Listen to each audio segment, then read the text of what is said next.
be getting closer to 200 and then under 200. I still cannot eat very much, but I'm used to it. I'm not starving anymore. I'll get these little 8-ounce coffees and I'll drink like less than half. I mean, believe me, if I can get a smaller one, I would. and I don't get caffeine. I get decaf with like non-fat milk and shit. But mostly it's just having the flavor. I like the way coffee tastes in the morning. I don't do it every morning, but at least 3 times a week, and then I'll do my Activia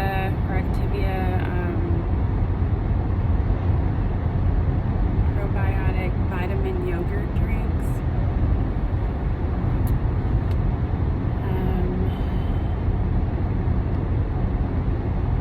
If you're following me, you've already seen I went to the studio and sang on a couple rap songs for Cody and his group, he's the engineer we did the Permian albums with. That was fun. I didn't know what I was going to be singing. I knew kind of the style maybe because I've sang on songs for him before, but I didn't have the words, nothing. I had never heard the song before, so I just heard the song in the studio and then practiced it a couple times and did a couple different vocal tracks so he can just listen to them later, pick and choose what he wants, double them, copy, paste, whatever. So I look forward to hearing how it turned out. And the songs that I sang to don't actually have the rapper's lyrics to them yet, so he briefly told me what the songs were about, kind of, so that I can get a feel for them, and then I did them. So he's gonna piece the puzzle together later, and then I will get to hear what it sounds like. I've been doing stuff like that since I was like 13 years old. I have always, I guess, my whole life. Oh my God, what is in my hair? Something that won't go away. I'll get that later. When I was a teenager, I had a group of friends that were rappers, and I was the singer, right? So I've always been like the singer around a group of guys. And when I started doing rock and metal, it didn't really change. The music industry is predominantly male dominated, like in every genre, I've come to realize.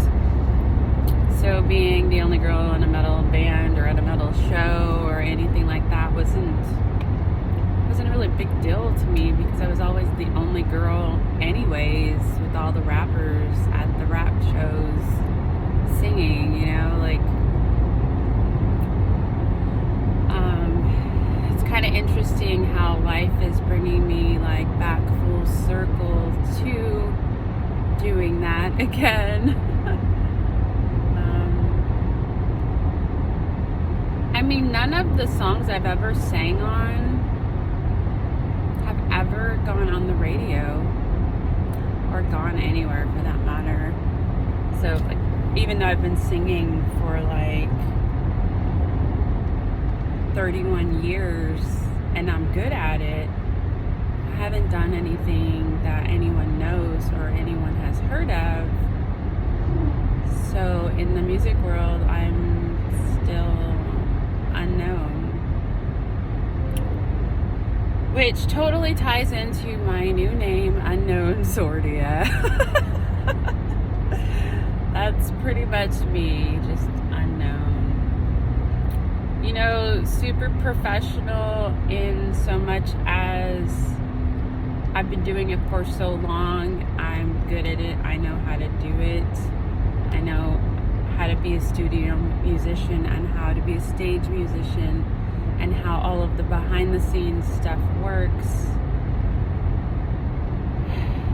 How to book shows, all that shit. Like that, yeah, I'm really professional at that. I'm just, I guess,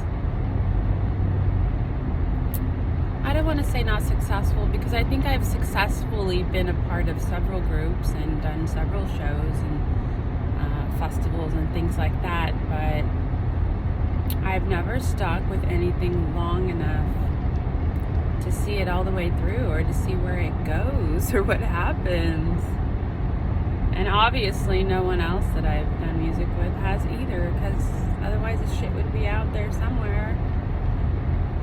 A lot of times I have to dig and look for albums that I've done in the past online to see if I can even find them, because I've lost contact with all the people that I've done music with, and I've lost copies of the shit that I have had.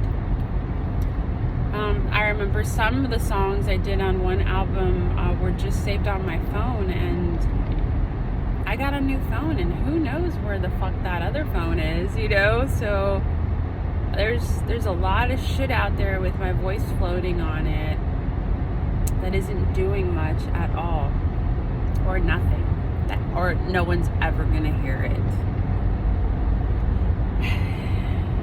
I would love to compile all these recordings and just sit back and listen to them in order of from my age, from 13 to 45, and see the growth and the changes that I've made throughout the years, vocally and musically.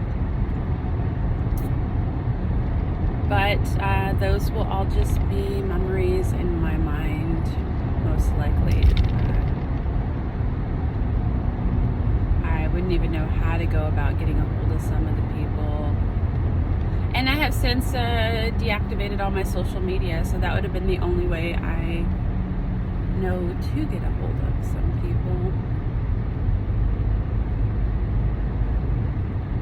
My voice has changed a lot over the years, so listening to the way I sing now and the way I used to sing, if you heard something that I had done, you probably wouldn't even know it was me. Some of the stuff I heard, I found a CD once my uncle had, and I listened to it, and I was like, ugh, oh my God, gross, but that's how you learn. You just keep doing what you love, and it doesn't matter. It really doesn't matter if you're good at it. The only thing that matters is that you're enjoying it, really. And I enjoyed it for so long. And I did really enjoy going to the studio and laying down those soulful vocals with Cody. I look forward to hearing how they sound. The recordings that you're gonna see, or that you've already seen, you can't even hear the music. It's all in my headphones, so it's gonna be super surprise to you too, if you ever fucking hear it.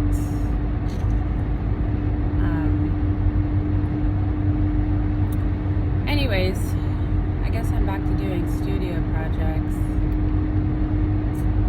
It's kind of bittersweet. I did a lot of those before I decided to start or join a band. So I was mostly a studio musician. And doing studio work is easy. It's fun, it's easy. It doesn't take a lot of time out of my routine or schedule.